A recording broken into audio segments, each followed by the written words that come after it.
नमस्कार। आज के लेक्चर में हम MCQ very short answer type question शुरू करने जा रहे हैं। जैसा कि आपको मालूम है, हमने पिछले लेक्चर के अंदर डिस्कस किया था कि हरियाणा बोर्ड ने आपको 40 जो क्वेश्चन हैं वो एमसीक्यू डाले जाएंगे, मतलब वेरी शॉर्ट आंसर टाइप। वो जरूरी नहीं, उसमें एमसीक्यू भी हो सकते हैं, ट्रू फॉल्स भी हो सकते हैं, वन वर्ड भी हो सकते हैं, फिल इन द ब्लैंक्स भी हो सकते हैं। मतलब कुल मिला के 40 क्वेश्चन ऐसे आएंगे जो 1 मार्क्स के होंगे और वो जल्दी से होने वाले होंगे। तो हमारी जो है तैयारी इस ढंग की हो कि हम एमसीक्यू या जो भी शॉर्ट आंसर टाइप क्वेश्चन हमारे पास आए और हमें अच्छी तरह से आता हो, ताकि हमारे नंबर अच्छे आए। तो कक्षा 10 के लिए मैंने यहाँ पर फर्स्ट चैप्टर के कुछ एमसीक्यूज तैयार किए हैं आप लोगों के लिए, और आगे भी ऐसे हम लेक्चर आते रहेंगे जिसके अंदर शॉर्ट आंसर टाइप क्वेश्चंस होंगे।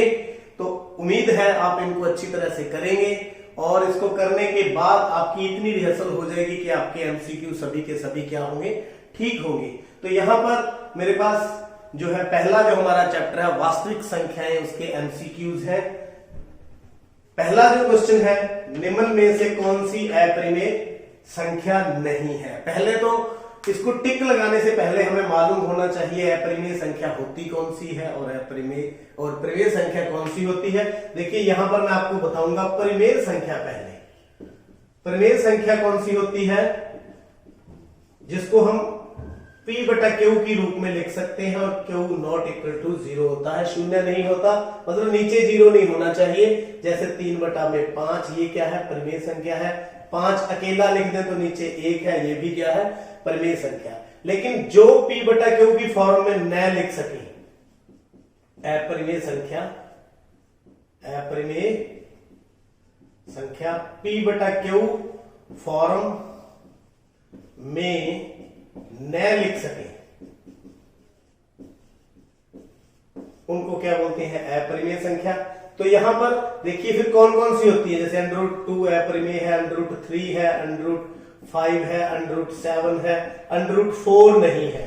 क्यों? क्योंकि इसका √ निकालेंगे तो 2 आ जाएगा, तो ये क्या हो जाएगी फिर परिमेय। आपको एक्सप्लेनेशन पूरा करेंगे। यहां पर देखिए हमारे पास कौन सी अपरिमेय संख्या नहीं है, मतलब वर्गमूल जिसमें नहीं है, √ जिसके ऊपर नहीं है। यहां इसके ऊपर भी है, अंदर मल्टीप्लाई करेंगे 2 2 4 2 √3, यहां पर दोनों में √ है, यहां पर भी √ है। यहां देखिए √ है तो सही, लेकिन जब हम इसको सॉल्व करेंगे तो ये खत्म हो जाएगा। देखिए यहां पर √2 माइनस √3, √2 प्लस √3, तो यहां a minus B, a plus B, a square minus B square, मतलब √2 का होल स्क्वेयर माइनस √3 का होल स्क्वेयर। स्क्वेयर से √ कट गया तो 2 माइनस 3 मतलब -1, जो कि क्या है,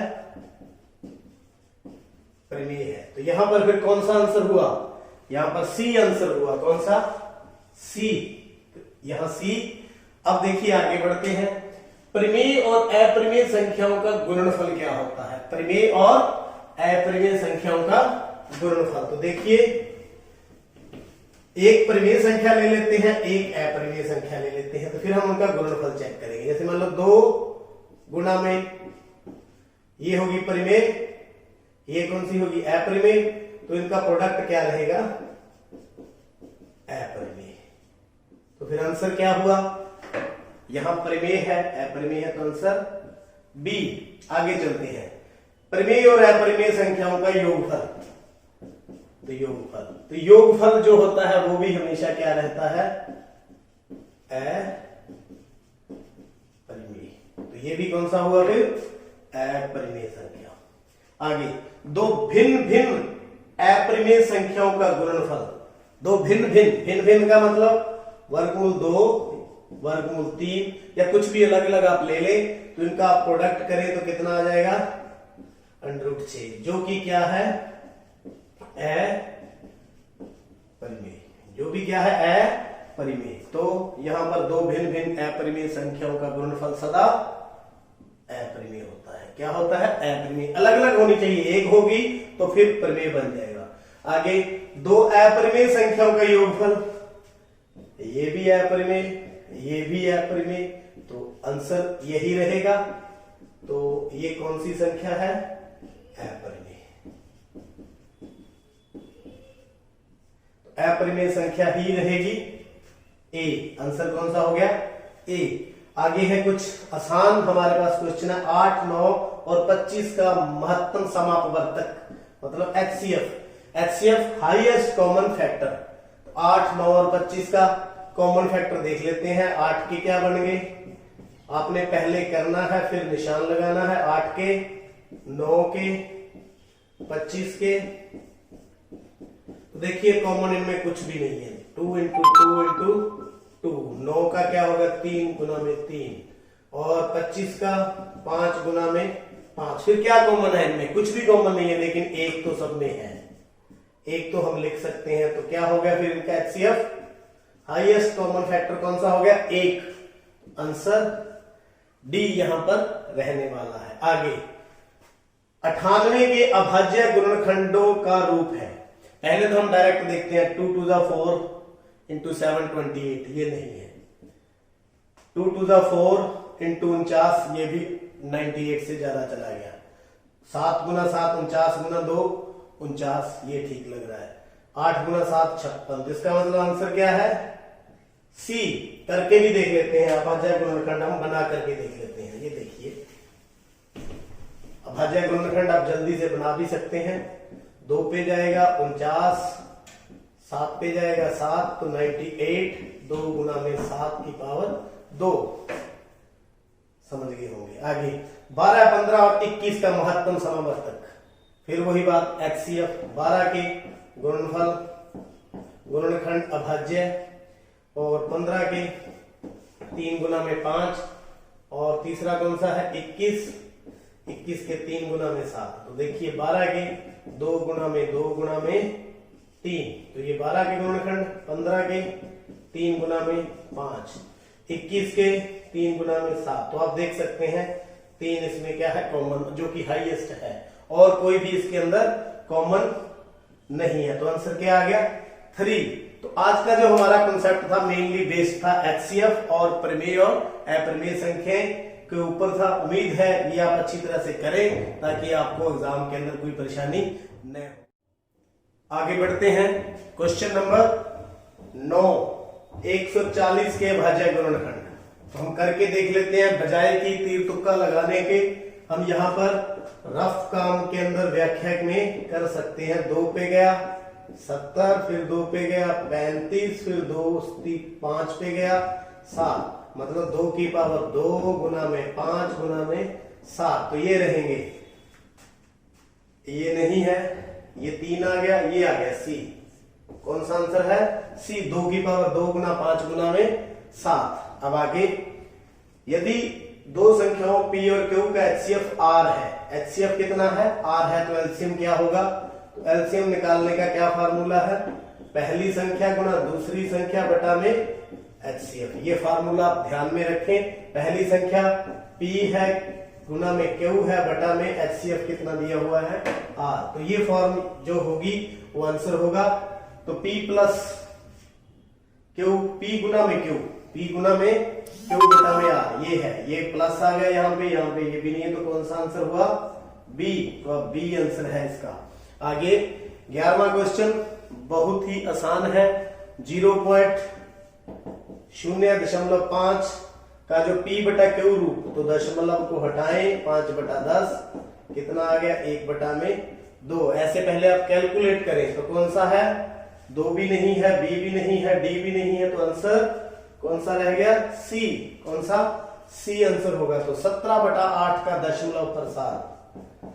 अब यहां पर सीखना होगा दशमलव प्रसार कैसे चेक करेंगे। नीचे आप देखिए 8 के अभाज्य गुणनखंड बनाइए।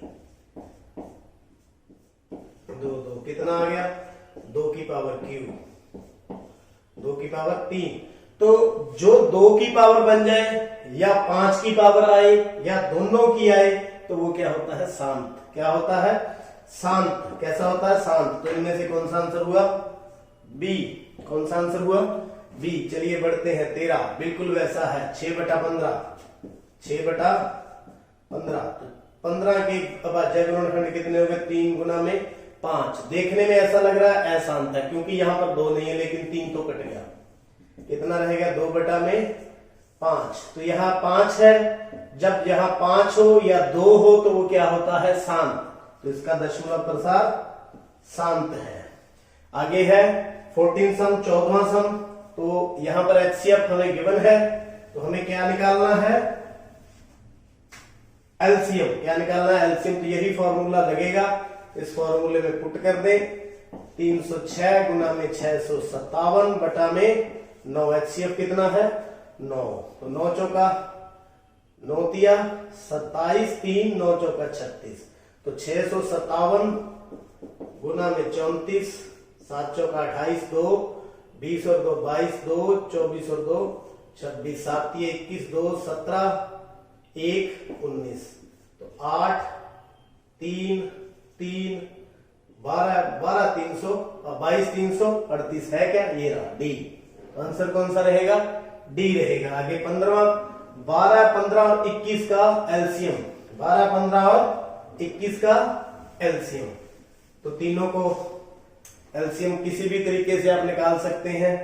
इस तरह से निकाल लो जैसे बच्चे निकालते हैं, चाहे अभाज्य गुणनखंड के द्वारा निकाल लो। 6 15 21, फिर 2 पे गया, 3 15 21, फिर कितने पे गया? 3 पे 1 5 7। तो इसके आगे जा तो 5 और 7 पे भेज सकते हैं। तो 7 5 35, 35 दिया 105, 105 गुना 210, 210 गुना 2 420, 420। तो एलसीएम कितना आ गया हमारे पास? 420। ये रहा डी। आंसर क्या रहेगा? डी। अब है 1 बटा वर्गमूल 2। आपको बताया है किसी के ऊपर वर्गमूल है तो वो संख्या कौन सी होती है? अपरिमेय। तो ये कौन सी संख्या है? अपरिमेय। तो इस तरह के जो है सम एग्जाम के अंदर रहने वाले हैं, आप इनको ध्यान से देखें और इसको बार बार आप पॉज करके नोट करें। निशान लगाने से पहले आप कैलकुलेट जरूर करके देखें, चाहे किसी तरह की कोई गलती ना रहे। उम्मीद है ये आपको अच्छे लगे होंगे। चैनल को सब्सक्राइब करें। आपका बहुत बहुत